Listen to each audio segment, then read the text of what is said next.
Well, good morning. I'm going to speak real quick this morning for about 5-10 minutes, including for my last message that I preached from last week.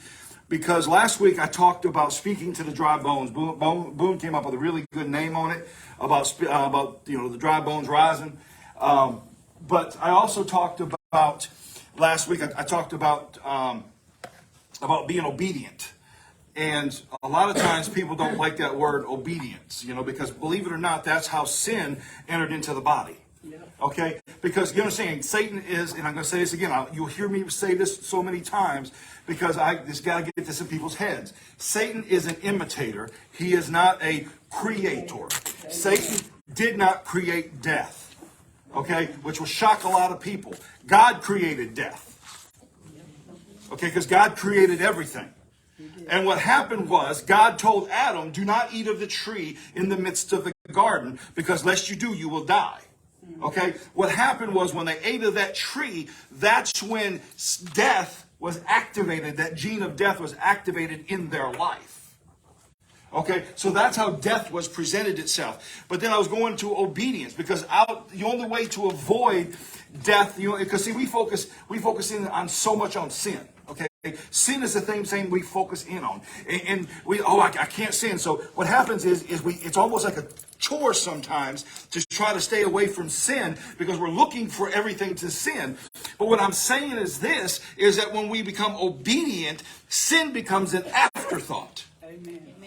Okay, and this is what I want to read to you. This is this right here is the most widely known verse in the entire Bible.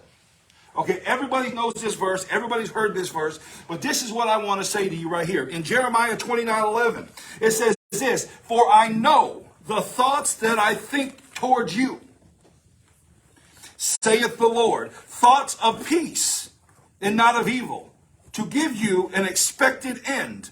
That you shall call upon me, and you shall go and pray unto me, and I will hearken unto you.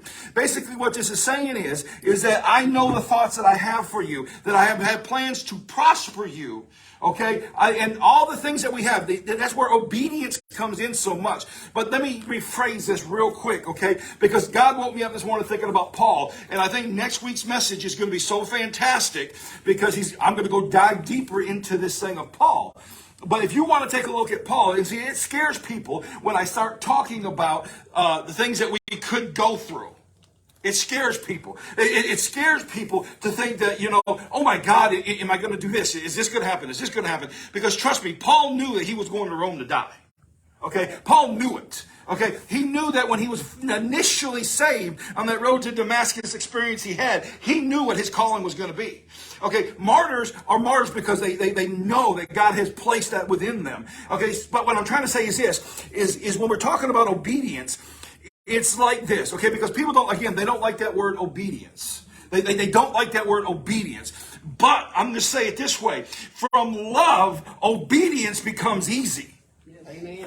Okay, so the fact of it is if I know that God has the plans for me, and I know that God has plans to prosper me, that I know that God has plans to do me well, that his plans for me are going to be a whole lot better than the plans I have for myself. Okay, his plans are so that I can step forward in victory and not have to worry. His plans are for me, that he's not going to leave me out high and dry, but that he has plans to prosper me. So that when my love is so great for him, then you know what? Obedience becomes easy. So it's not a chore. See, because when you mention obedience, you're like, oh my God, I'm reading this. Oh man, I got to do this. Oh man, I got to do this. Oh man. And it becomes like a chore almost. I got to give up this. I got to do this. I got to do this. Trust me. When it comes in, when you love something so great, obedience becomes almost like an afterthought. That I don't have to focus in on sin. I don't have to focus in on obedience. I don't have to, because he says, I'm giving you peace. I'm giving you love. I'm giving you these things. So last week's message, when I was talking about obedience and staying away from this and talking about an aspect of when Jesus was coming down after his resurrection and he was talking to Peter and he was telling Peter and he called him Simon. He didn't call him Peter. He called him Simon. And the reason he called him Simon was because he was sitting there saying that your mindset had gone back to the old way rather than the new way I changed it. So I first had to deal with your old mindset. And when I called him Simon, he said, now do you realize where your mind is at? Yes.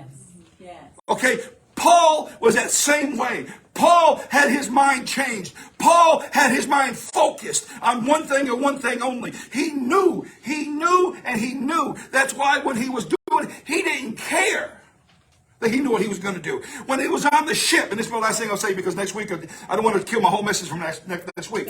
But when he was on the ship, and all of a sudden this storm came up and was hitting the sides back and forth. They were ready to throw Paul overboard.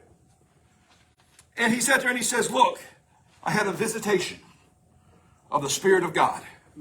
And he told me that as long as everybody stays on the ship, not one life will be lost. All you have to be is obedient. When it looks like your ship is going to break apart. When it looks like everything is coming against that ship. The love that Paul had, that he knew what his calling was to do. He looked at everybody and said, trust me, stay with me.